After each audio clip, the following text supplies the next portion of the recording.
Hello and welcome back to this damn fully dealistic crusade. Once again, I think it's time we talk about the Black Bird, the Maltese Falcon, and do a run-through of its overall video history in NTSC, meaning US territories, and it being a Warner title, that means the US releases pretty much form the bulk of what is used on all worldwide releases. That's usually what happens with most Hollywood films over the course of home video, but with Warner titles specifically, unless a different company made their own masters in particular for other territories, you're usually going to find the US master being used on subsequent versions worldwide. And thankfully, there are not as many different editions to cover, so this will be a shorter video in terms of one of my home video histories. But there are a number of important releases, and with each new, fresh mastering approach, as is common with all Warner titles, whatever work was done at that time then gets carried and maintained for a good number of years, and then until somebody comes in and puts some more money into doing a new transfer, a classic film like the Maltese Falcon will be set in stone, if you will, in a certain way on home video, and this has lasted through its whole home video history. Now, the first major release that I'm aware of is going all the way back to 1981, which was done by the Magnetic Video Corporation. So this is at the very early stages of home video, when studios didn't necessarily have all of their rights tied up in terms of their back catalog for the emerging consumer home video market, and due to various broadcast licenses, television packaging licenses, or simply selling off the studio library of the back catalog titles, not every studio actually owned their original films, or they made deals with a company like Magnetic Video Corporation to release their films before quickly catching on that there was some money here in this so-called home video market. It did take some studios longer than others, but at the very early stages of things, Magnetic Video did handle a lot of extraordinarily major crown jewel titles like the Maltese Falcon, which found its way onto a VHS release in 1981. This is very much early days of home video. It's thus very rare to find one of these days, but if you do manage to find it, you have a nice collector's piece, but don't necessarily expect the best quality in the world. I've never actually gotten to see this particular one, but I've talked to people who actually have, and I've seen magnetic video tape releases before, so you do have to expect the quality is going to be very limited. In terms of VHS, it's linear audio only, so it doesn't have a hi-fi track, and the audio can be very noisy and have hum in it and all kinds of stuff, and it's going to be a direct print transfer of whatever source they transferred, and obviously not done to the top tier transfer specs you would expect from what came later in home video, but it's still a nice collector's piece, and this is, for all intents and purposes, the very first home video release of the Falcon on any consumer mass release format, and this was when a handful of Warner titles were being handled by Magnetic Video. But again, this is very rare to come by these days, and just keep in mind that the quality is going to be limited because we are talking about a 1981 VHS tape release from the Magnetic Video Corporation. With that being said, the people I've talked to have said that the actual transfer in the audio is surprisingly good for a magnetic release back in 1981. So it's possible every once in a while that you can get a very early magnetic video release, and it can actually be watchable or halfway decent. But you've got to keep in mind there's no telling what print source they pulled, and the transfer quality is going to be debatable at best. So unless you're a diehard collector, or you're like me, searching every home video release of a film trying to see what format or release may have the best possible audio presentation, it's probably not a good idea to be looking at these releases because they're very rare and thus very expensive. I mean, any early home video release of a famous film is nowadays, but the magnetic releases rarely pop up. But this is where the Falcon really started on home video. This being the early days, there was also a beta release by Magnetic Video, which of course seems to be identical to the VHS version. It's just the competing format at the time. And most of the subsequent tape releases would usually also have a beta release, but this is one where I was able to confirm Magnetic did both formats. Then in 1982, we got the film's CED release from RCA because it was their baby, the capacitance electronic disc.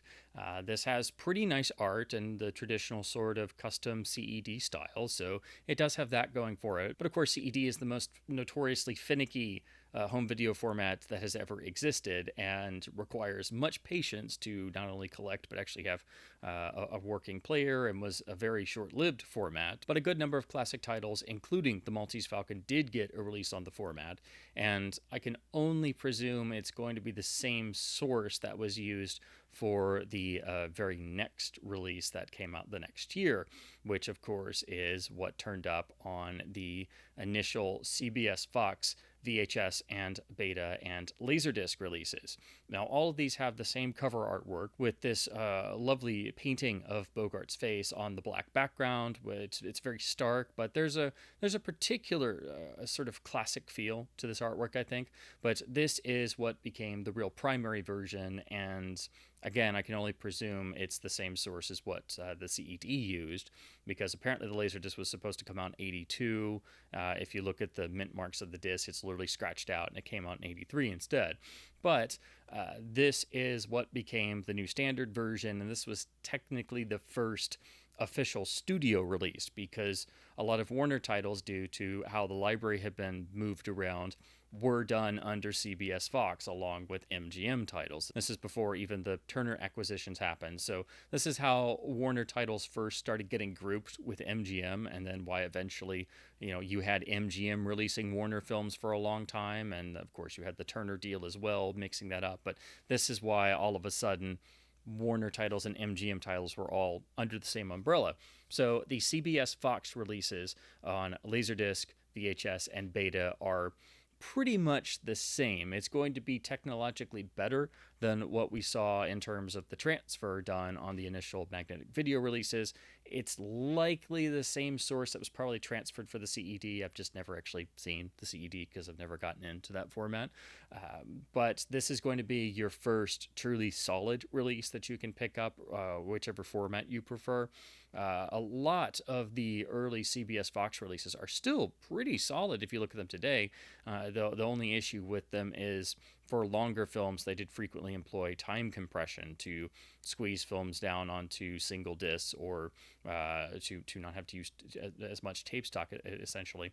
But the Falcon is a nice enough transfer, and also the audio is relatively untouched. However, the Laserdisc predates the usage of digital sound, so it's analog only. And then you have the same analog tracks on the VHS release and the same analog track on the Beta release. So the Laserdisc will obviously have better picture quality, but they're all working from the same source. They all have the same cover artwork, and they all came out at the same time. So you've just got format differences. So that means you also have to look at the actual packaging differences, because the initial 1983 tape releases from CBS Fox usually had the big box slide-out tray format.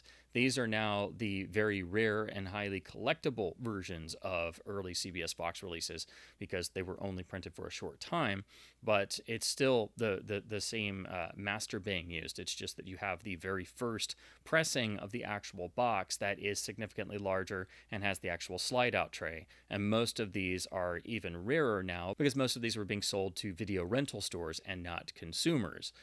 However, the real important thing really comes into play the next year, in 1984, where you have the second pressing of the CBS Fox tape editions in a traditional sleeve without the big slip box.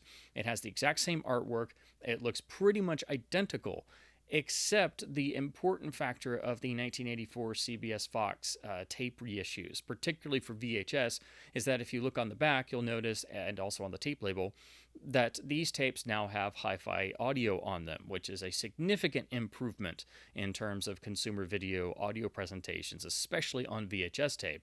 And the fact that the Laserdisc was still, while it was superior in video quality, was still an analog mono track with all the inherent noise of Laserdisc analog audio. That means with a good HiFi VCR, you actually have superior audio quality on the VHS tape. And this goes for pretty much all CBS Fox tapes that were released in 1984. If you compare them to the more collectible and expensive first pressings, those don't have hi-fi audio, even though they have the fancier big box packaging. So technically, the 1984 more common second pressing with a traditional slip sleeve, those are the better tapes because they have a hi-fi track on them. And the hi-fi track here on the Falcon is relatively unmanipulated and is probably the second best sounding version of the film on home video because it is relatively unmanipulated. It's not perfect because, of course, it's a print transfer, and that being put on video first in 82 and 83 and now just being repressed with a hi-fi track in 1984, but it's still not being heavily manipulated or anything. So this is still a really good sounding version. And again, I think overall, of all the versions I have tried or I've discussed with others, I've looked into, this is the second best sounding version of the film because it's still a nice transfer, relatively unmanipulated, and you can get it here on the 1984 tape reissue in a hi-fi rendering, which is far superior to just the standard analog on the VHS Beta or Laserdisc pressings. There also was a standalone Beta reissue in a traditional case as well, so you can actually have this same tape except in the other format if you're a Beta collector. And then, of course, you can engage in the never-ending debate on which is better for classic films in terms of catalog films, VHS or Beta. But outside of looking at tech specs on paper, from my experience, for the most part, they're usually pretty similar. It's just the actual format is different. So it's more what the format limitations are that cause a little bit of difference. And of course, Beta is a lot harder to work with nowadays because there's less players and less working players. And neither is going to approach the picture quality of the Laserdisc, but the hi-fi track on the tape releases are superior to the Laserdisc analog. So that's just how it is in the older days of early to mid 80s home video. So that's actually how it stood for quite some time, really until Warner Brothers, in terms of the catalog, kind of got straightened out a bit more, and we had some more of the various deals and acquisitions. So it was really when the MGM UA home video library got up and running in terms of their home video department that we started to see new masters being done, and I think this was sort of the first inkling for consumer home video of trying to make films look as good as they possibly could and putting some money and elbow grease into, locating maybe a better print to transfer or trying to clean things up a little bit. And for the most part, these were, dynamic leaps forward, and they were very necessary, even though this is just a couple years down the road at the end of the 80s going into the early 90s. But you could see home video had really started to take off in terms of trying to search out the best possible audio tracks and look for elements that aren't as manipulated as later releases. It's both helpful to look at some of these, but also you can't exactly rely on it being the best source you're looking for, because you have to actually examine every single release to actually ascertain what was done and what the audio sounds like, and you have to make lots of comparisons. So just because something is a better print source or was a better transfer 5 years later doesn't necessarily make it a great release to have its audio track for. So basically with the Falcon, we had to wait until the end of the decade when MGM UA started working on iconic Warner titles, and we started seeing these turn up on VHS and Laserdisc in addition to television broadcasts. So the first major release that I know of in NTSC after this was the 1988 Japanese Laserdisc. And I've not gotten to see this in particular, but it is analog mono only, and it does have a version of the artwork that would turn up on the next US releases across all formats. So I can only assume this is just the first physical media release of this newer transfer of the Falcon over what we saw on the 1983 and 84 releases. So this Japanese disc came out in 1988. It is analog mono only. It does seem to be the first physical media release of this newer master of the film. However, we didn't get this in the US until a little while later when we got the 1989 VHS release with the updated artwork and this new master presentation. So I have that release here in its original printing with the silver reflective MGM UA home video banner. That's how you can always tell that you've got the original say 1988 to 89 to 91, 92 era of MGM UA home video releases, they always had this silver reflective banner on their main classic titles and then the matching spine design. So this should be pretty familiar if you grew up in the VHS era. Then the rear has a similar write-up, but also this silver banner on top, a quote from Leonard Maltin. And there's no real discussion that this is a spiffing up of the film on home video, but that's what MGM UA was doing with all of their releases at this time, whether it was tape, beta, or laserdisc. And then we have the silver, slightly reflective label from this time period with the title and a sort of magenta and the MGM UA label. This, again, should be very familiar to anyone who grew up with home video around this time period. Now, this key art of Humphrey Bogart in a production still with the Blackbird prop itself that's been given this sort of artist's rendering version, this became the key art on all physical media releases of the Falcon for a good number of years. So, and then different versions of this were used on later editions, and you also see, even in some of the modern versions, they use, if not this exact still, they're using a still of Bogart with the Falcon prop itself. So this is the sort of de facto standard artwork for the film on all the video releases still. Now, MGM UA did stick around with Beta for a while, but they do seem to have been one of the studios that did drop beta usage, at least relatively early on. It took some studios longer, and it was actually Paramount was the last one to, they were the beta holdout. They made beta tapes sporadically after a point, but still a few here and there all the way up until the first Mission Impossible in 1996. But by this point, 89, 90, by the time this tape came out, beta was becoming less and less popular. It was just not moving in the same numbers, and so eventually you'll notice that it drops off entirely. So there is a beta version of this, but it is very rare and very little seen, but it does have the identical artwork and does just seem to be a beta version of this VHS tape. Now, since this was a cleaned up version of what we first saw in 83, you would expect the audio to perhaps be better, and we have a nice hi-fi track here on this tape. So did I when I originally tracked this down, and unfortunately that's not what you find here.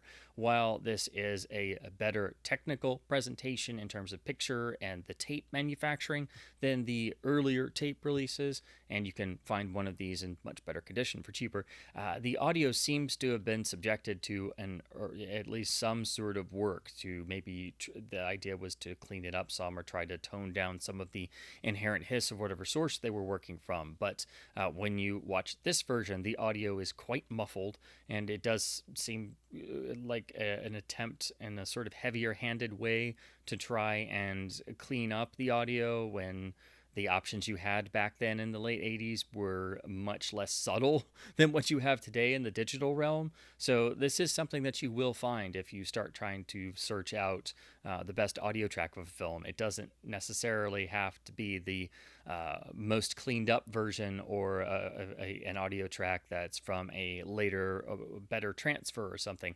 That doesn't necessarily guarantee it's got the best audio track, because sometimes you have a case like this where, yes, it's a better tape, yes, it's a newer version and a spiffed up transfer, but the audio is actually significantly worse because somebody at the time, I guess, went in and tried to clean up the audio. So this is actually a very muffled and distant sounding version, and it just doesn't sound very good at all, unfortunately. It's just, I mean, if you were watching this back in the day on a CRT with CRT speakers, and you already knew audio quality was going to be far more limited in the first place, you're probably not going to notice so much of this, say 1989. But if you actually compare this directly to the 1984 tape hi-fi, it is noticeably more muffled, and while that 1984 tape hi-fi does have some inherent noise and stuff, this is a significantly lesser sounding track on here. So of all the versions of Falcon, this is one of the worst sounding ones. It's not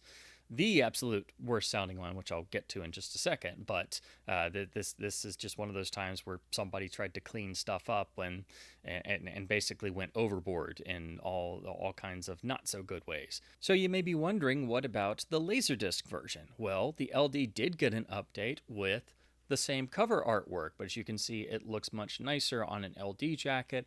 It has a nice little bit of gloss, so you get the more premium quality feel. And of course, Laserdisc was already by this point in '89 and 1990 very much geared towards the home video enthusiast and the cinephile. So while this is still just movie only, it is spiffier and, of course, much better in picture quality just due to the Laserdisc format's nature versus, say, the VHS release. The rear looks pretty nice, and of course, most Falcon releases use some form of green, and that just seems to fit the tone of the film somehow, so it does look very nice. It's in the traditional layout they were using for jackets on MGM jackets for Warner Classic titles at this time. This looks just like their Laserdisc for Mildred Pierce and a lot of other Warner titles around here at this point in terms of the era of home video. Unfortunately, the issue with this disc is it doesn't have a digital soundtrack. This was at the time where MGM UA was still kind of going back and forth on which disc got a digital PCM soundtrack, which of course is CD quality at 16 bits, 44.1 kilohertz. So this disc is one that still just has an analog track. And unfortunately, it's the same track that's on the VHS tapes. So essentially, you've got the same overscrubbed audio that we had on the tape, but you don't have the benefit of VHS HiFi, which is far superior to Laserdisc analog and on a technical level. So this is another example of where, forgetting for a second, we're talking about an audio track that just doesn't sound very good at all.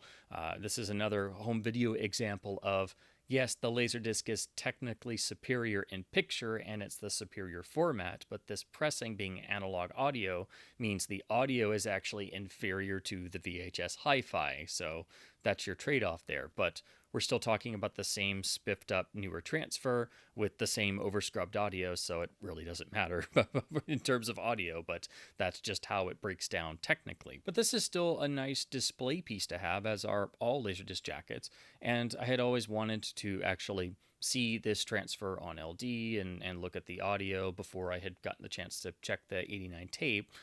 So while the audio is still disappointing on here, the actual transfer is pretty solid, and of course it's big leaps above the previous pressings. So visually, this is the best the film was to date on home video in terms of visual quality, in terms of what you're seeing in the picture transfer and the overall pressing and presentation. And again, there's a nice sort of gloss finish, which you can kind of see that reflected in the light here as I'm doing this.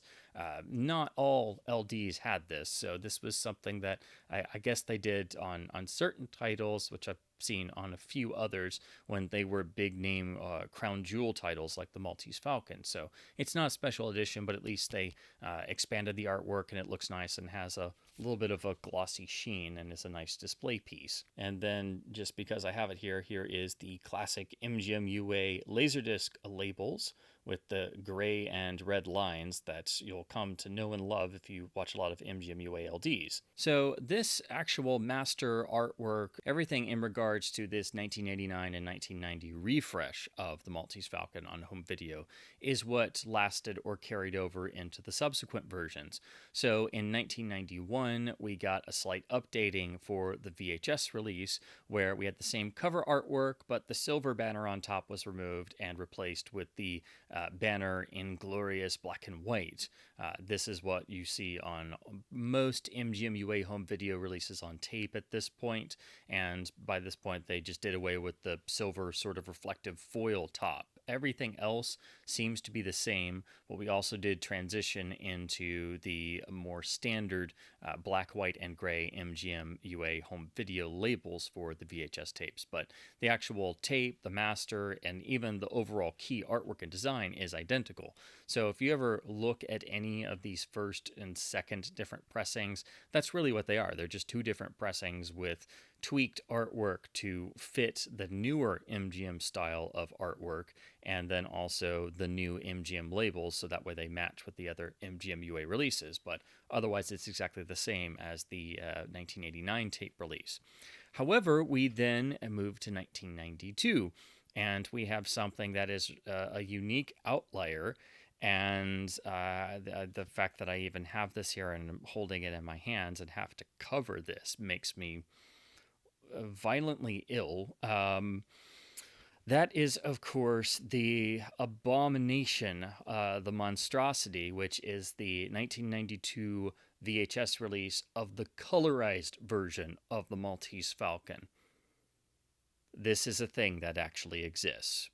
Of course, most people are aware now of the controversy surrounding Ted Turner buying up various film libraries and wanting to use then current processes to digitally color classic, iconic black and white works, and how this was a news item and story that went all the way to the Supreme Court, with many famous and notable people decrying the crime of somebody going and doing this, and it is a crime.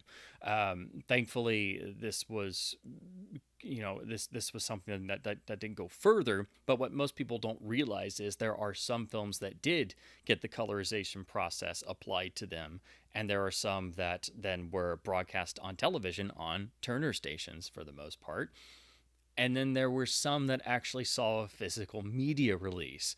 And thankfully, these are few and far between. And most of this stuff is, locked away in video history, forgotten past. But there are some out there like this that did see a release.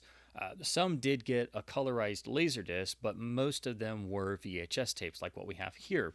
So MGM UA did put out a number of these colorized atrocities, really. And while you can pop this on and you can actually on your TV just dial the color out, it's still just the fact that this was even done and you can actually look at it for yourself, and it's even more horrendous than you can possibly imagine, because this is early colorization when it was unbelievably garish and unbelievably jarring.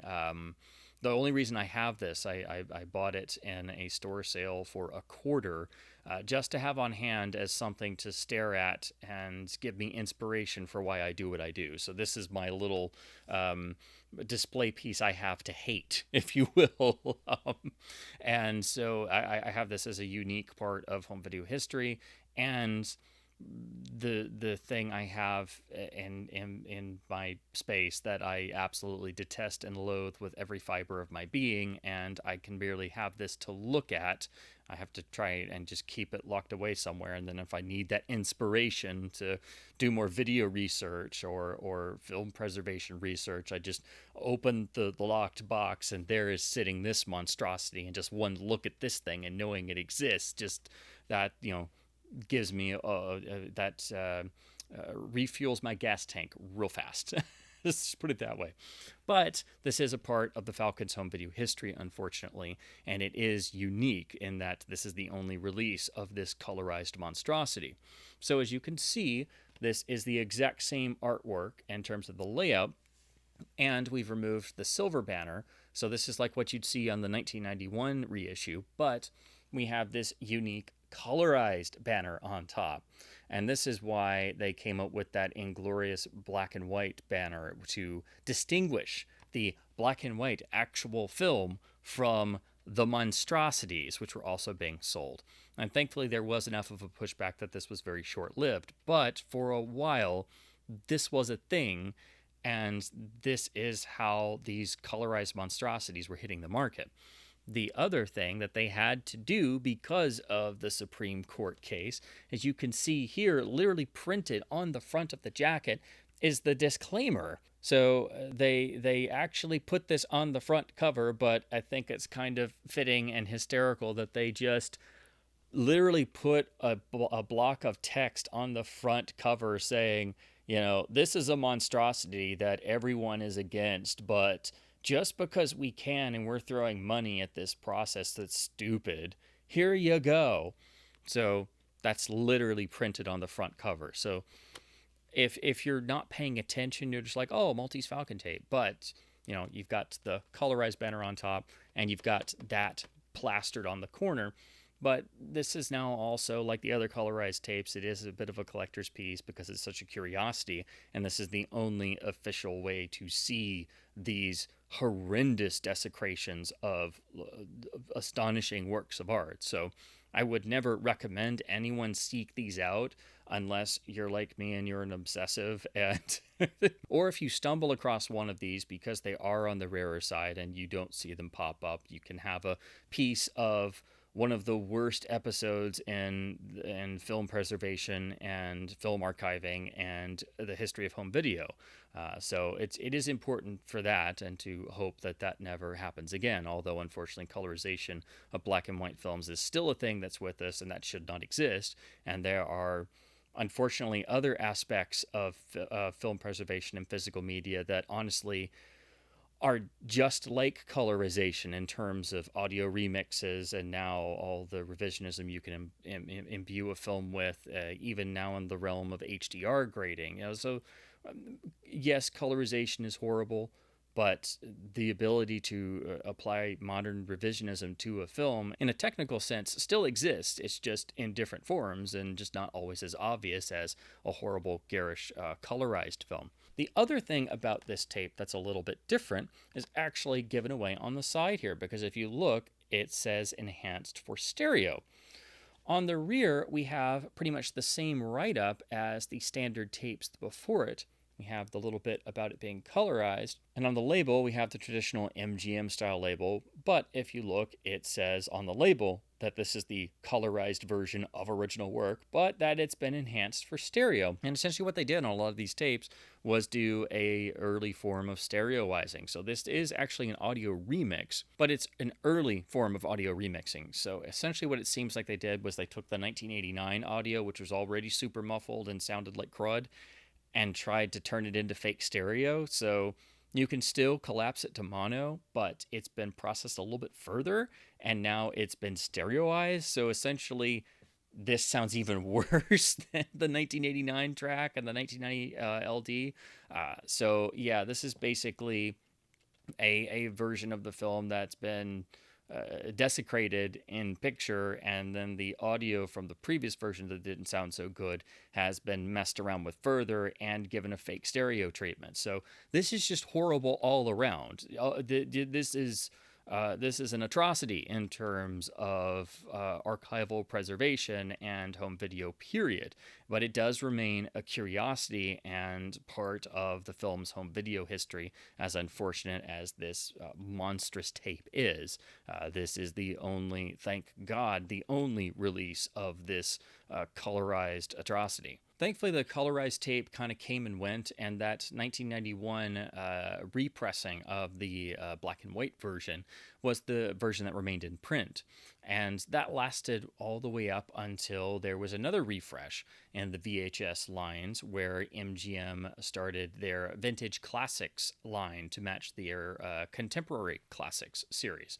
So this was a slight modernizing of artwork. Some tapes had completely different artwork generated. But for the Falcon here, as you can see, we have the new Vintage Classics banner, but it's the same key artwork, but they've played with the color a little bit and the angle, and they've changed the actual title font of the text to give it a more, I guess, contemporary flavor for the time. This is what you'll see on all the MGM tape refreshes at this point. And then the rear is updated to this newer design, and most of these tapes would have a little blurb at the bottom with some little general factoids and things about the film, which was a nice touch, but still, this was not a special edition or really purporting to have supplements. With these tapes, it's sort of hit or miss if they're actually worth all that much, because for the most part, these were just another printing of whatever the previous VHS tape was, just updated artwork. But also what you usually run into with tapes later on in the 90s is that even if the master is the same, usually the audio is mastered significantly louder. So almost every mid to late 90s tape I've ever tried is significantly louder, to the point of you have to actually lower it. Specifically, if you're capturing the track to compare it, you have to lower the volume. So this is really more of a sort of interim pressing. It's very rare for this era of MGM tapes to feature a new master remaster of a film. It did happen, though, because some films saw their home video debut here, or their previous releases were so far in the past that they did have to spiff up something to put out a new tape. They couldn't, at least it being MGM UA, who did care about quality. Not every studio did, but they weren't about to, slap a new label on a VHS master from, 1982 and call it a day. This was, by this point, 95, 96, when this particular iteration of MGM VHS tapes were coming out.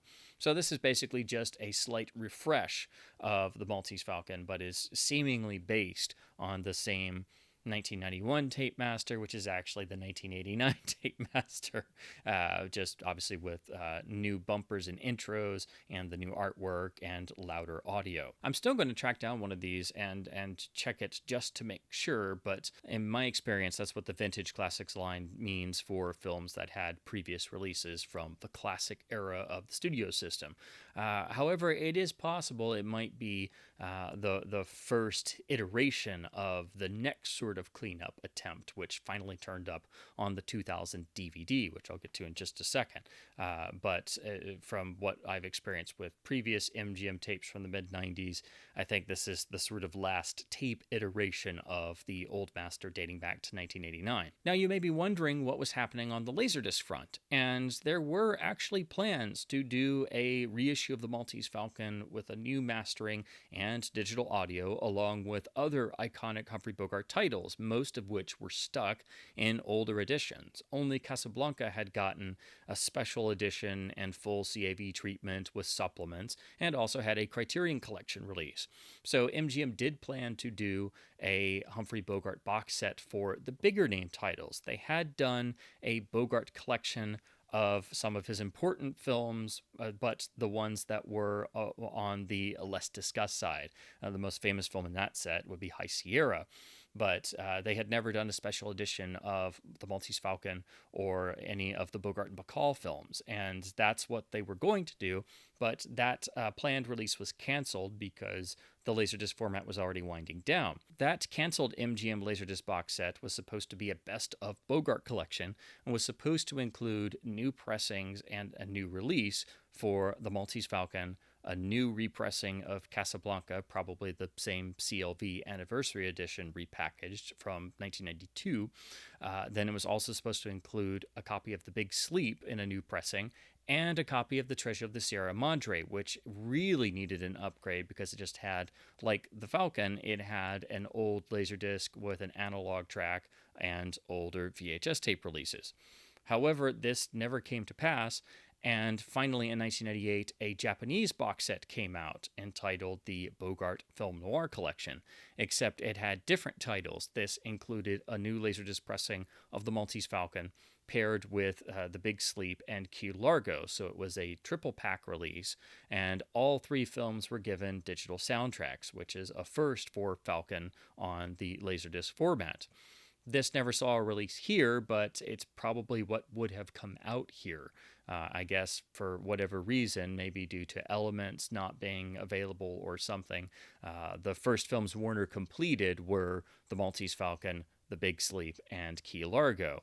And the reason why I think that's definitely the case is when the first Humphrey Bogart titles appeared on DVD, there were 4 of them, and they were those 3 films plus Casablanca based on the Laserdisc master. So not only is this Japanese Bogart Film Noir collection a Japanese exclusive, and not only does it have digital audio, this is going to be the best Laserdisc presentation for all 3 of these films in terms of pressing quality, and definitely the best for Falcon because its LD was so much older. Of course, being Japanese, it will have hard-coded Japanese subtitles, but this is the only other version I've never been able to physically look at myself because it's a very rare box set, and the very few times it pops up, it usually sells for several $100s at least. If it sells for under $150, that's a low price because it's such a rare box set and Japanese exclusive. But given that MGM and other studios announced a lot of titles that were then canceled and then did see a Japanese release late in the game, or very quickly turned up on a DVD release, which basically became the canceled Laserdisc reissue, but it was just on the new format.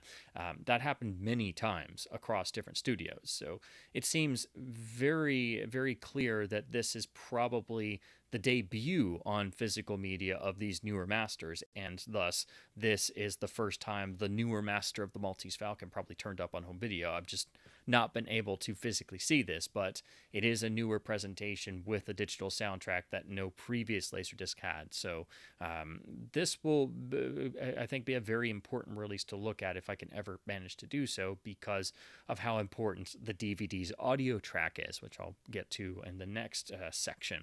But I did want to highlight this as the most elusive Blackbird on home video. So this is the one I'm still searching for, because I'm pretty convinced that this is the same thing we would have gotten on a US Laserdisc release, and it was just canceled. And so this is basically the Laserdisc we didn't get with a PCM mono soundtrack, but we did finally get the DVD with a lossy AC3 mono track in 2000. So that brings us to this next mastering and next transfer and attempt to refresh the Maltese Falcon on home video, which was tied to the 2000 release and primarily the DVD, which is the lovely snapper case with original poster artwork.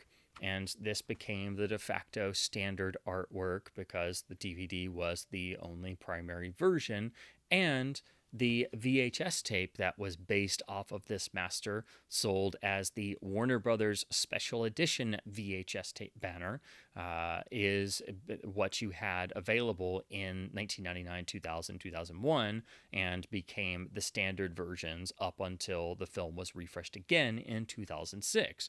So this is the next major overhaul for the film. Warner did put in significant work into the other three Bogart titles I've mentioned, Maltese Falcon being one of them, the other two being The Big Sleep and Key Largo. And all were released in 2000 with the snapper cases, and eventually were also released as part of a Bogart collection, which was just a slip box containing the four snapper cases. All of them had original poster artwork like this, and of course we have the interior artwork with the nice piece for the chapter listings. And then the disc label, as you can see, actually goes back to the still of Bogart with the black bird, which was used on most of the previous releases. So that is reflected here, and it's on a sort of green background. This is actually important because this is actually the cover they used for the VHS releases at this time. They did not use the poster artwork, but it's this master, and it has the same rear cover, just, resized and about the VHS. So that's a little confusing, but that's what they did. So if you look at those VHS tapes, they come in two flavors. The fancier black clamshell, which is oversized and looks more premium, that was done for some of these, and Warner called them special editions because if they had extras on the DVD, which the Falcon does have some extras, they would put those on usually at the end of the film. So technically those are special edition tapes, but they are basically just VHS versions of the DVDs. But it was available in the lovely premium clamshell design and a traditional slipcase, but some of them did actually include a lobby card reproduction. So it was essentially an attempt at a sort of bit of physical media swag, which you didn't get with the traditional snapper case. Now, the DVD and, of course, the VHS as well did actually include the supplements, which for the first time, the film actually had special features. This is primarily the Turner Classic Movies program, Becoming Attractions, the trailers of Humphrey Bogart, where Robert Osborne gives a nice narration through the development of Bogart's career at Warner Brothers by looking at the trailers for the films he was in chronological order. This is a fascinating way to look at somebody's career, and it still holds up today as a really nice vintage TCM program. Of course, it's standard def, and it was recorded for the TV channel back in the 90s, so the quality is, of course, limited, but it's also great nostalgia for those of us who grew up in the original days of the channel. And it's great that that's made it over to later releases, but that's the main extra here. Plus, we do get a little bit of brief text essays, and very, very brief because it's an early DVD, of course. We do get theatrical trailers, and we get all the fun stuff of early DVD talking about interactive menus as if those were really extras. And this is an earlier Warner DVD still. It's not one of their 1997 launch titles, but still, it's an earlier Warner snapper case. So it is what it is in terms of quality and DVDs of that era. Now, what's important about this particular DVD is this was a new, fresh transfer and refreshing of the film, and the first time the film was being handled by Warner Home Video in particular. There was no ties to MGM anymore. So this is the first time it was just Warner in terms of the branding and being back under the studio's wing in that sense. No pun intended. So they obviously did a new transfer from original elements and also for the audio as well. And it seems like it's a much lower generation that was used. So this audio is significantly better than previous releases. Even though it does seem like it did have some processing applied, this is easily, of the physical media releases that we have and all the ones that I've checked, it really excluding the 96 tape and the 1998 Japanese Laserdisc box set that I've just not been able to look at. The 2000 DVD mono track is actually the best sounding version of the Falcon on home video. It is a nice transfer of a lower generation element. It sounds clearer and more detailed than the releases that precede it in terms of the tapes and Laserdisc that I've gone over. The 1984 tape is good, but it has some inherent issues and it's just not as clear as the source that's being used for the 2000 DVD. This also means the simultaneous VHS release will also have the same audio track, but again, it being a tape from 2000 is going to be mastered significantly louder, so I don't know how much value that's exactly going to be overall. But to this day, I think the DVD is still the best sounding version because it is of a transfer of a better element. And while it's not completely hands off, it doesn't have the heavy handed noise reduction and EQ and stuff that started coming in on the next refresh. It didn't get as destructive as it could be, but the next refresh in 2006 was a slight downgrade in the audio because they basically took this 2000 audio restoration and tweaked it a little bit. And so it was still the same audio, but it had been tweaked a little bit and EQ'd a little bit and didn't sound as good. And then it's been done yet again. So unfortunately, if you want the best audio track for the Maltese Falcon, the best and easiest recommendation is actually having a copy of the 2000 Snapper Case DVD. And all subsequent versions of the film's audio are basically other versions that are degraded from this 2000 track. So they're basically further manipulated versions of the 2000 DVD audio. So the 2000 DVD and the Snapper Case did remain in print for a good number of years. It basically became the new standard version of the film. Eventually, Warner stopped making the VHS tape quite quickly, and then, of course, as VHS started to eventually die out, DVD grew stronger and stronger. And it got to a point where people started wondering if titles released early on would ever see an upgrade, and one of those being the Maltese Falcon. Well, eventually, Warner did go back to the Falcon, return to the well, and do a new transfer, and actually finally produced a true, actual special edition, which is really the first deluxe version the film had ever seen on home video. So in 2006, we got the 3-disc special edition of the Maltese Falcon with brand new cover artwork, and that at least finally had a different sort of look. It does sort of correspond to what the DVD did using poster artwork. And while that's still my favorite of the covers, I really like what they did here. And they also did try to give it that feel of looking like an original poster. This is in the lovely Warner sort of slipcase cardboard type case they were doing for their 2-disc special editions. I don't know exactly what you call this other than the sort of cardboard fancy slipcase. Usually these had a digipack inside, and I really miss these. I think these are some of the best premium type cases for special editions that physical media has ever seen, and they're also not super expensive, and they also take care of the disc just fine. So honestly, I wish this type of design would come back. I would so much prefer seeing this over the slipcovers and steel books, and especially those awful cardboard book style sets with the disc literally shoved into these page slots. I wish we could actually see a return to this type of packaging design. Now, this is a little bit different because instead of having a digipack, I think because it was 3 discs in this release, we actually have 2 slim cases, each with unique artwork. And the reason why this is a 3-disc release instead of a 2-disc release is the unique part of this set that is still really important, because disc 2 actually includes the previous Warner versions of the Maltese Falcon, the 1931 pre-code film, which, as far as I know, had only seen an obscure VHS tape release that may be a bootleg before this point, and then the 1936 comedy second film version, which was Satan Met a Lady. That had only seen a very uncommon MGM VHS release back in the early to mid 90s. And so this was a real major thing to get these 2 films actually out on a major release and in circulation. This was how I finally got to see these films. And this sort of thing is sort of a precursor to what the Warner Archive would start doing. So I kind of look at this as one of the first Warner Archive releases, this disc 2 of the 3-disc Maltese Falcon set. So here in the slim case, we have disc 1 with the film artwork, and of course a new lovely custom label which is matched on all 3 discs.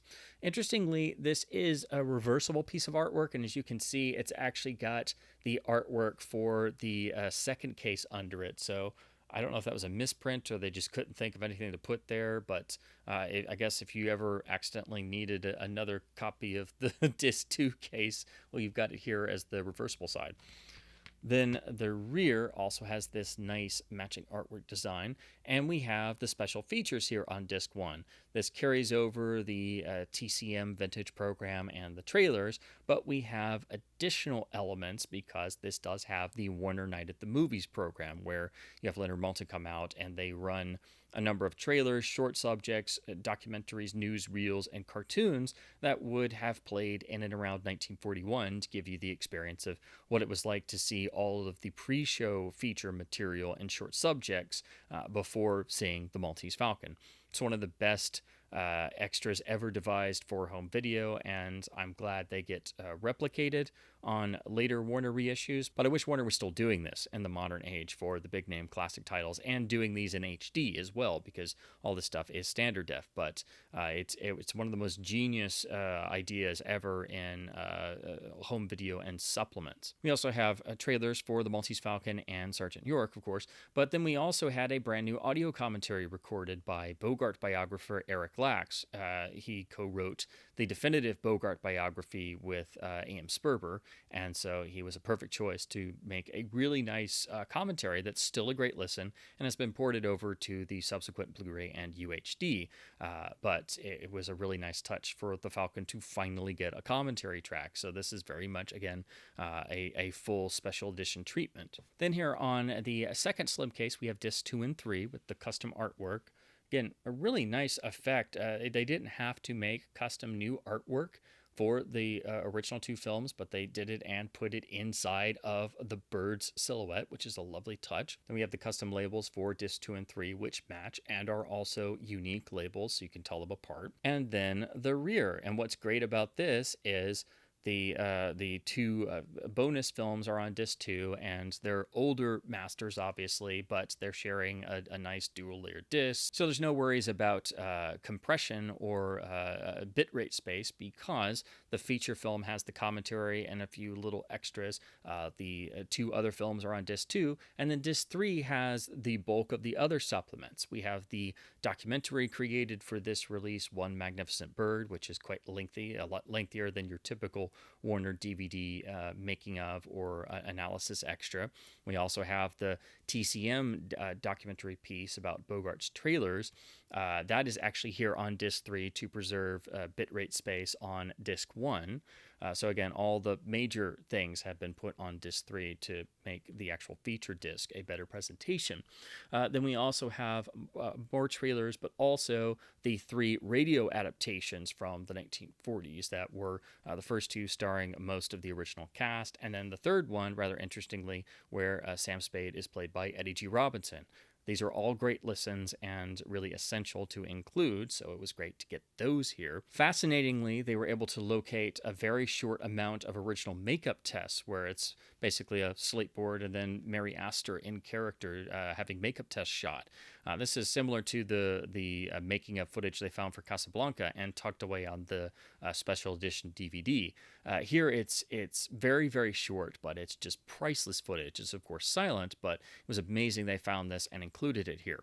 And then the disc is rounded off by including the legendary breakdowns reel for 1941. This was the in-house Warner sort of reel they put together of all of the iconic stars and everybody involved in the making of the films that year, and the best goofs and screw-ups and flub lines that they could find. The guys in the editorial department have a field day with cobbling together the studio breakdown reel and enjoy the heck out of making everybody look as silly and dumb and goofy as possible.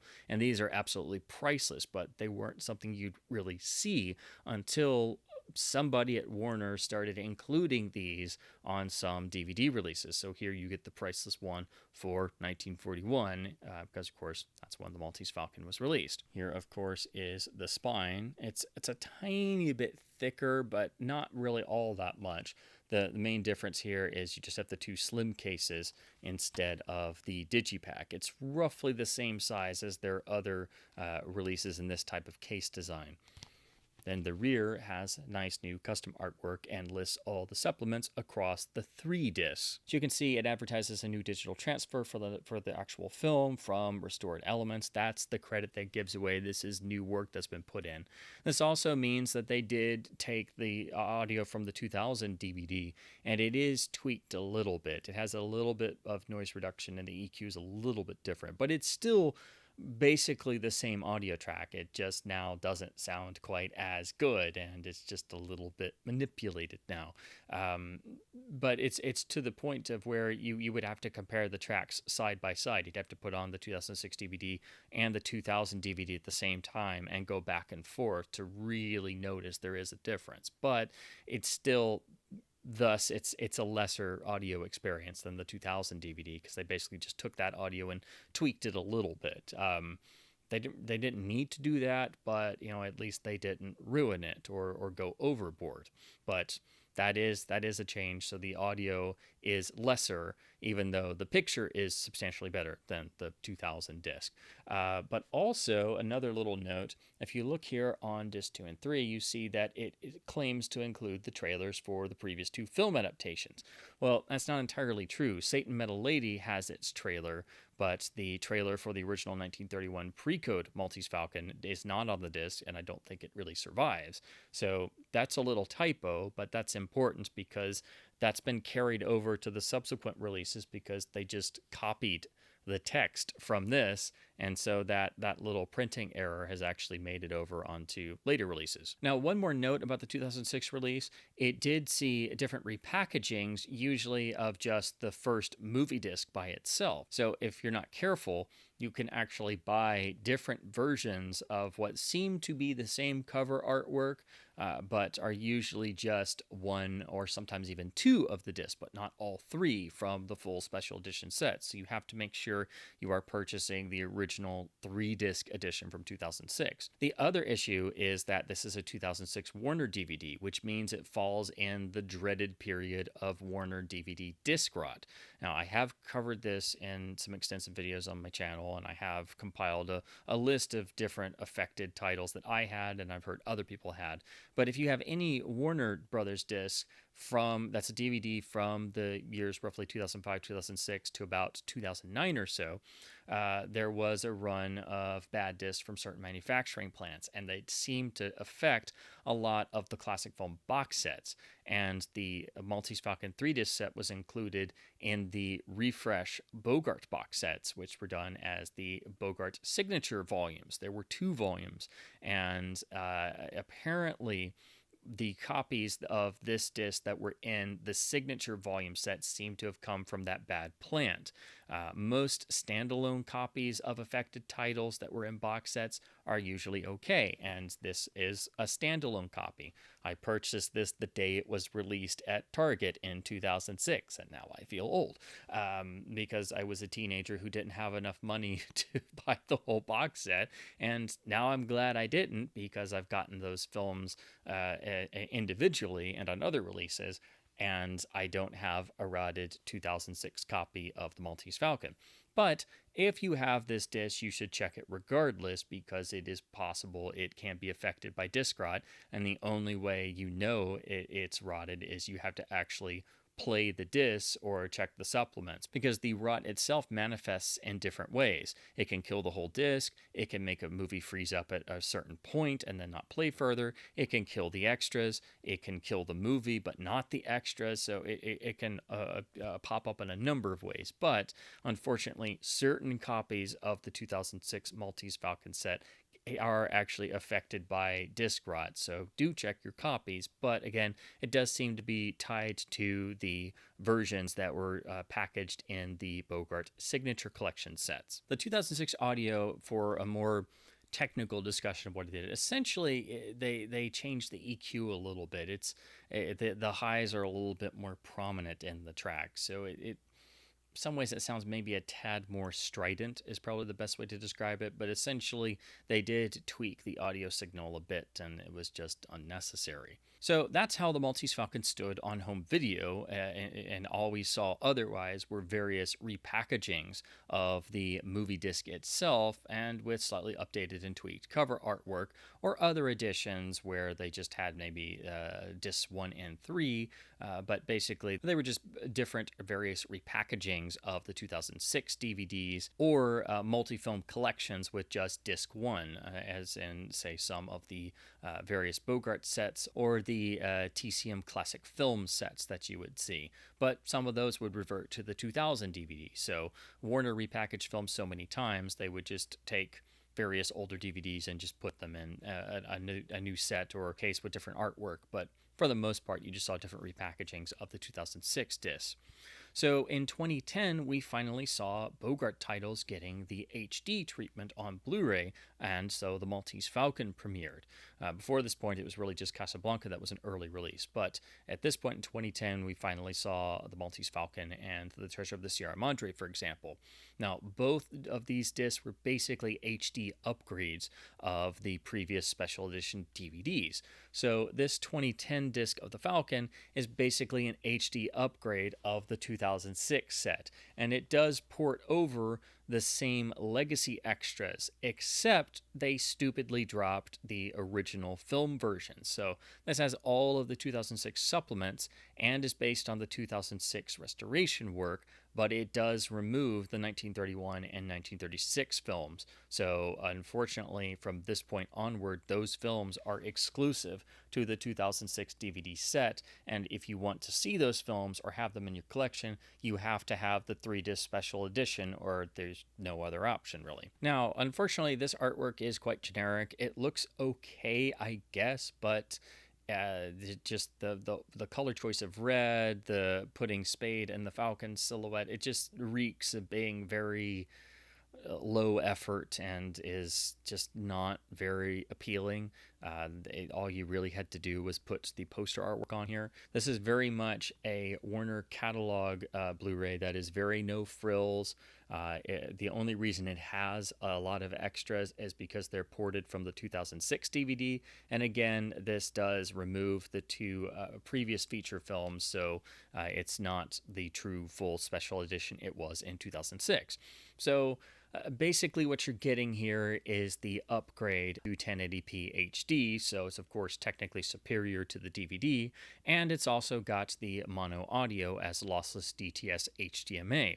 It's also a 1.0 rendering, which Warner did for a while, so it will only play in your center channel in your home theater unless you force it to your stereo main channels. But it is basically the 2006 material. The audio track is the same as the 2006 DVD mono, so it's basically that mono track now lossless. So it's basically a lossless version of the 2006 audio tweak of the better 2000 DVD lossy mono. So it's it sounds okay, but it could be better because it could just be a lossless version of the 2000 DVD mono, but Warner had to go in and tweak stuff because Warner's gonna Warner. But otherwise, this is basically a 1080p bump up of the 2006 Disc 1 DVD presentation. It is significantly better because it's HD and it's 1080p, but especially looking at this now, you can see that this is a 2010 Warner disc with a lower bit rate that's usually in and around the 25 to 27 megabits per second range at best, instead of being maxed out at around 35 as would a Warner Archive title nowadays. This was a title that should have been handled by the Warner Archive, but unfortunately the studio decided to do it, just like Sierra Madre, so both of those titles were very limited compared to what the Warner Archive did shortly thereafter with their Blu-rays of Key Largo and The Big Sleep and other Bogart titles. So these were really inferior to what was later done by the Warner Archive, who always do a perfect job on their disc encoding and handling of masters and things. So while this is unfortunately not a perfect Blu-ray, it is limited for how it was made and how it was a standard Warner catalog title, and it drops the previous two versions of the film. It is at least an upgrade over the DVD. It's solid, but it is very much showing its age now. And when you watch it today in 2023, it doesn't look so hot, but it's still presentable, and it's a better Warner catalog title in terms of how they used to handle their Blu-rays. But that lower bit rate really does come into play. You can tell this is an older master to begin with. The art is rather uninspired, and while it does retain all the other extras except for the previous two film versions, they're all standard def, and they don't look so hot on this Blu-ray either, so they kind of look better on the original DVD presentations, actually, because Warner and other studios quite frequently don't pay attention to the old legacy extras, and if they look good when they're just slapped on a Blu-ray and usually compressed more than they were on the original DVDs. So this really needed some new type of extra or a new HD featurette or something, and a better encoded disc, but we're lucky we got something as good as this. So this is a sort of middle of the road Warner Blu-ray. It's okay. It's an upgrade over the DVD. It's still a solid way to see the film, and the audio is still pretty good, but do keep in mind it's still the 2006 audio, which is a slightly lesser tweaked version of the best sounding 2000 DVD audio. An interesting note is that on this particular printing, that error I mentioned about claiming the 1931 Falcon trailer is on this disc is actually not here. So somebody must have caught that for this first printing of the Blu-ray, but I have seen other versions actually have that error on there. And then finally we come to 2023's 4K UHD release of the Maltese Falcon. This was the first time the film had been revisited since that Blu-ray release, which saw a variety of repackagings, tweaked cover artwork, and that same disc being used over and over and over again in those different repackagings or in various bundles, collections, box sets, but it's just the same disc copied over and over. So it was refreshing to hear that Warner was finally going to revisit the film, and it's part of their 100th anniversary catalog run, which basically means they just plaster this logo on various releases and things. But they have been doing solid new work on their catalog titles in terms of the actual new 4K base scans, and also looking at the audio tracks for the first time in a while. But unfortunately, it being done by the Warner Studio label, the end result is usually very compromised or not what it could be. So while the new source scans are great, unfortunately they are frequently marred by poor disc encoding, audio manipulation, audio revisionism, and all kinds of crud that can pop up on 4K masters, like HDR being a bit overzealous in terms of the grading and thus having a revisionist image. So there's all kinds of things that have popped up on Warner UHDs, and if you've seen any of my reviews of them, you'll know that that kind of stuff drives me crazy. But it's quite obvious the Warner Studio label has no sense of quality control and doesn't care about little things such as trying to present a film as best as humanly possible, unlike the sister Warner Archive company, who strives to do that with every release they can, even though their time schedule and budget is severely limited compared to the studio label, who can't seem to be bothered to give a crap. So it's surprising that they actually did bring out a UHD of the Maltese Falcon, and that in their attempt to make the covers as generic as possible, that this standard release actually looks pretty solid. This is in the very much Photoshop mock-up design they've been doing for all of these covers, but because they are actually using images and stills from the film, although they are the rather generic ones, and they've given it a basic sort of sepia tone look to it, it looks pretty good and is actually reminiscent of a lot of the older video covers. So to be quite honest, if you took off the modern sort of sheen and you resized it a little, I could actually see this being used on, say, a 1990s VHS tape copy. So the artwork is solid enough. And if you get the first pressings with the slipcover, it has a nice sort of reflective effect, but there's no telling how long the slipcovers will last. There is also a steelbook version, which I know some people think the artwork looks better. Some of the Warner steelbooks look better than the standard releases, but usually it's not much to write home about because most of the Warner UHD art is terrible. And to be honest, I think the steelbook looks really generic and kind of garish actually in terms of the layout and the way they've used the images. So I think the standard art is actually much better. Here on the rear we have the classic image of Bogart with the Maltese Falcon prop, and it's just another angle of the same kind of still that was used for most of the previous video releases. We have all the new information about the UHD format, the HDR10 grading, the audio codecs and everything, and of course the digital copy. But if you look here, the error about the 1931 film version having its trailer on this release has returned. So this UHD claims to have the 1931 trailer when it in fact does not. And if people just read off the back, as some reviews have done, they will then claim this includes the trailer for the 1931 version when it does not. It's also unfortunate that once again, the 1931 and 1936 films are not included on this release, but we have them mentioned on the back, and this does have the trailer for Satan Met a Lady, so it really rubs it in that those two films are not included here, and we're not given new scans, which they really should, and they really would make for a perfect Warner Archive double feature Blu-ray release, and I think it would be a really great release for the Archive to do, but for a deluxe, edition of one of the crown jewels of the Warner library, you would think that doing a basic scan of the other two film versions and having a 1080p version of each as a supplement, that's not too much to ask for. Sony has been doing that with their Columbia Classics titles now, even including new scans of the remakes of those films or transfers of their television adaptations. So, but that's Sony. Sony cares about films. The Warner Studio label does not, because Warner's gonna Warner. So of course you take the slipcover off and find the same art underneath, just without the Warner 100 banner. So it looks okay, but you can tell this is extremely generic looking. The spine is simple, but of course quite generic looking. And then we have the same rear artwork, but without all of the same blurbs and a little bit more of the technical information and credits.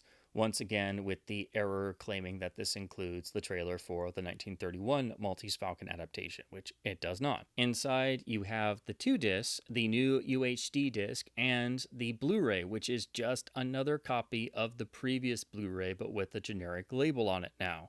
So the UHD includes the commentary track from 2006, but all of the supplements are on the Blu-ray. So this is basically just Warner making a new UHD, tucking the commentary on there, but then just repressing the original Blu-ray so that way you get the extras that were on it. So this is not a remastered new Blu-ray. Just keep in mind this is the same old Blu-ray you already have, but this is how you get the Blu-ray extras, which are disc 1 and 3 of the 2006 DVD set. Also, it should be underlined that the labels are plain and extremely generic, and that's really not what you do with the Maltese Falcon. I really hate it when some of the most iconic films ever made are not even deemed worthy enough to have anything on their labels. I know that's a minor thing, but it's not minor when it's the Maltese Falcon. So that really does irk me quite badly. All it would take is just a little poster image or something on there. But, you know, at least the UHD disc has a gray label so you can tell them apart in the dark. Not really, because in the dark you can't see, but still, you know, it's just that really sucks. So basically, on this UHD, you have the same Blu-ray ported over, which has the same extras from the 2006 set, minus the 2 previous film adaptations. The UHD is really where the focus is then, in terms of the real draw for this release is, of course, the new 4K transfer, the 4K restoration from the original camera negative. This is one of the few iconic 40s films where they actually have the complete negative and can work from that. So, of course, technically speaking, this is a giant leap forward in terms of the new scan work and how they were able to better work around the inherent damage and wear of this film, which was reissued many times. So that's a major jump forward. It does show how outdated the old Blu-ray is by comparison. And visually, it's frequently quite striking because of this new source master and this new source scan being so many light years ahead of the previous versions. Unfortunately, this is being handled by the Warner Studio label, so the encoding is frequently crummy. It's not ever horrible, but it does actually show compression artifacts at times, which is not something that should be happening on the Maltese Falcon, which is arguably, you know, along with Casablanca and a few others, the legendary crown jewel of the entire Warner library. It's one of, if not arguably, the most iconic Warner Brothers film there is. But, you know, why max out the bit rate when you're just going to have a bunch of wasted space because it's the Warner Studio label and they don't care about quality? So, unfortunately, like a lot of Warner UHDs, you have a great new scan that is marred by being bungled at the end of things by a not so good encoding job that does have visible compression artifacts at times. They're not gigantic, and most people aren't going to notice them, but if you have a good television and you're used to seeing things like this, or when things like this happen and it really bothers you, that is going to happen here. And for it to happen on the Maltese Falcon makes it even more infuriating because it's the Maltese Falcon. Why wouldn't you actually take the time to encode it properly? Well, it's because the Warner Studio label doesn't care about things like this. So while you have this beautiful new source scan, it is marred by the compression. Also, in addition to having compression artifacts, you've got some moments where the actual grain structure of the film itself seems to almost not quite freeze, but it's trying to struggle through the actual way it was processed in terms of it's now fighting against this not so good encode at times. But the HDR is a HDR10 grading on this disc, as Warner does not ever go for Dolby Vision, although if you look at the streaming version of this film, it does have Dolby Vision HDR because Warner's thinking is completely backward. So none of their discs have Dolby Vision, but the streaming versions do, which are technically inferior to the disc versions because Warner's going to Warner. Thankfully, the HDR grading here is relatively tasteful. It never goes for the dreaded light cannon approach that you see on a lot of early Sony UHDs, for example, where you get overwhelmed with brightness in areas, and it doesn't have an overzealous amount of nits being used if you're looking at the actual number count of the nits of actually determining how much light is in each individual shot or moment, the actual level of brightness, I should say. It hasn't been done carefully here. And this really bugs me because what they've done is make an image that, yes, while it may the phrase they go for is pop on a 4K television. It's an image that has a greater vibrancy to it. But they've actually altered parts of the actual visual style of this film, and they've done things that don't necessarily look like film does. What a lot of HDR grades seem to want to do on catalog titles is push all of the whites and the brightest elements of a shot to their extreme, and push all the black levels and the darkness to as dark as they possibly can to create such a sense of contrast between the two. Well, that's all fine and dandy if a film was designed for it, and catalog films are not designed for that. And it's quite jarring when it's very noticeable that the brightest thing in the shot is the light source reflecting off the padded leather chair in Spade and Archer's office in the opening of the film. And it's so bright that it's glaring and distracting to your eyes. And you've seen this film 1,000 times and can quote it backwards.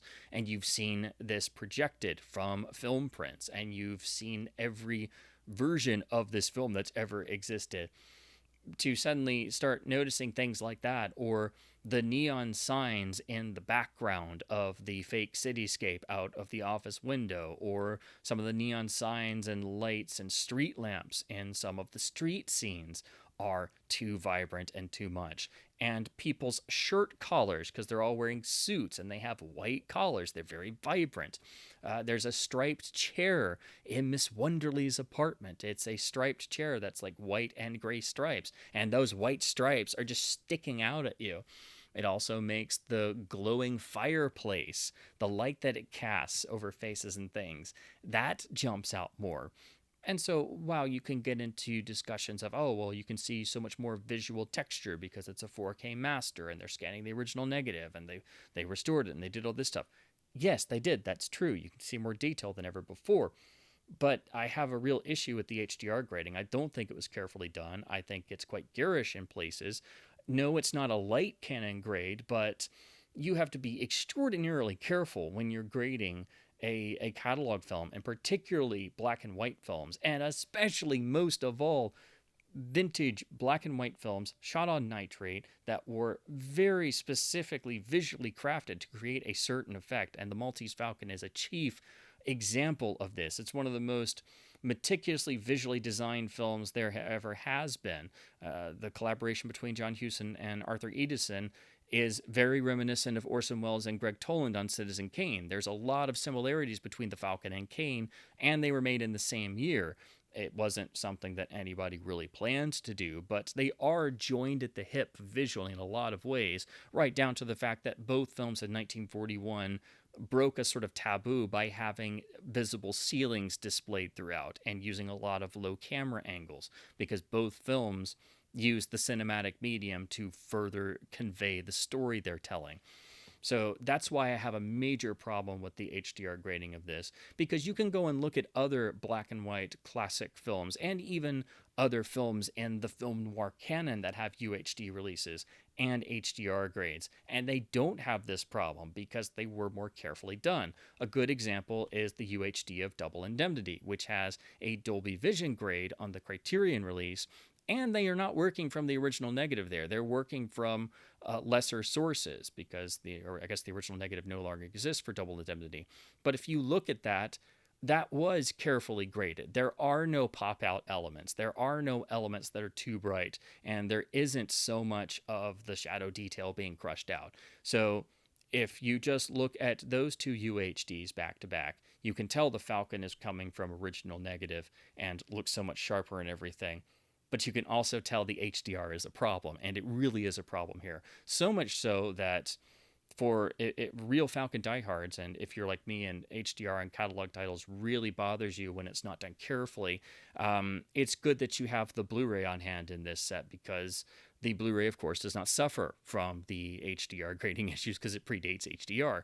So if you switch back over to the Blu-ray, obviously it's significantly lower in picture quality overall, and it's an old master based on the 2006 work, but you'll notice that you don't have the problems of the HDR grading on the UHD. So the compression is one problem here on this UHD, but the HDR is an even bigger problem in terms of it's just... it's not a light cannon grading, it's not overzealously bright, but it was not done very carefully, and it really needs to be redone. Actually, it's that jarring in certain areas when it really pops up, and it's quite unfortunate that this is happening more and more, and people just are not focusing on the fact that HDR for catalog titles is not always necessarily a great idea. So the real benefit of this is the new 4K source scan of the original negative. It was handled well by Warner's MPI department, who always does a great job, but it was really bungled by the Warner Studio label in the disc presentation and encoding. And whoever did the HDR with this HDR10 presentation really needs to redo their work, because somebody did not check it. This would not have passed QC. It certainly wouldn't have passed QC if I was running the quality control department that seems to not exist at the Warner Studio label. But that's something that I've found really bothersome. And then you look at the audio side of things, and you would think one of two things. You would think that either this reuses the Blu-ray audio, as some Warner discs do, which would be reusing the 2006 DVD mono in this case, or it's a new audio harvest, transfer, and restoration, so it will either be better or worse than what was on the previous Blu-ray. That's the two scenarios you usually are seeing on these Warner UHDs. And if Warner does a new 4K master and Warner Archive releases it instead on Blu-ray, or Criterion picks it up and does a UHD, usually the new audio transfer is much better than what turns up on the Warner Studio release, had they actually kept their hands on it. But on the audio track of the Maltese Falcon UHD, you have a lossless DTS HDMA mono track. Thank God they didn't try to somehow remix the film into multi-channel, or heaven forbid an Atmos track, which would be absolutely ludicrous. But they did actually mess with the audio track in terms of some overzealous noise reduction and things. But it's not a new audio transfer. What they've actually done is basically taken the Blu-ray audio, which was basically the 2006 DVD audio, which was a tweaked version of the 2000 DVD, which still sounds the best. But the audio in this UHD is basically the Blu-ray audio, but if it was hit with quite a bit of noise reduction and tweaked further. So this actually sounds inferior to the Blu-ray, and since that same Blu-ray is bundled on this set, it actually sounds inferior to the bundled Blu-ray copy that's in this set, which is the old disc just bundled in this new set. And I think anybody would be able to notice the difference in audio if you swapped the discs back and forth.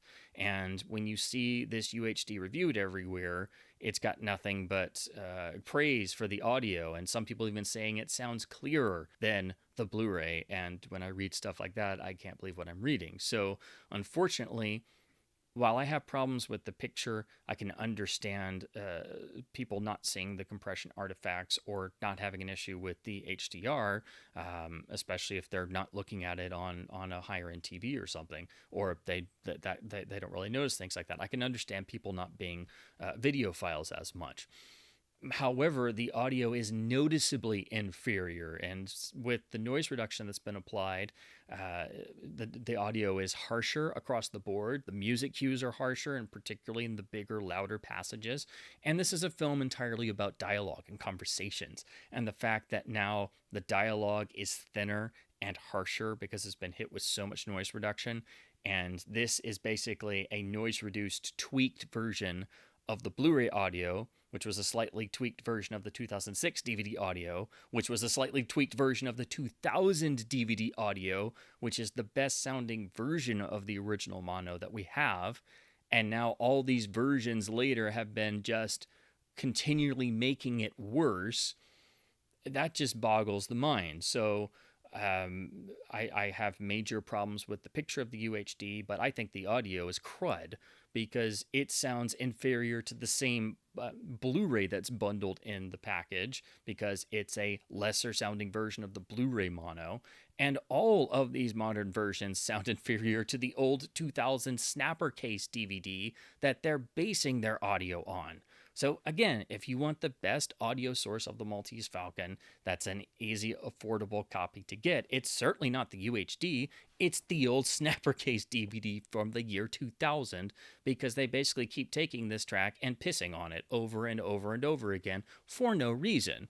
And if you compare the UHD to any of the DVDs or the previous Blu-ray, you'll notice an audible difference, and you'll be able to hear quite clearly how bad the UHD mono is.